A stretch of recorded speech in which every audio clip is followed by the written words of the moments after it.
How to customize route guidance visual panels on Mitsubishi Outlander.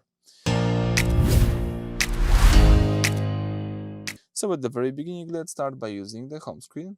Here let's use the settings button located at the upper right corner. Now you need to choose here the navigation. From the navigation, you need to choose here the map settings, the first section. If you scroll down here a little bit, you should here find the displayed route guidance options, as you can see right here. So this adjustment submenu lets you choose exactly what destination statistics you would like to show on screen while you are using the navigation.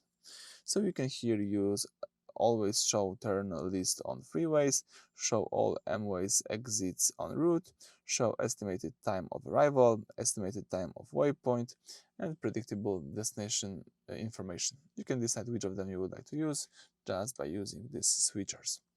Alright, so that's it. Thank you for watching. Please subscribe to our channel and leave thumbs up.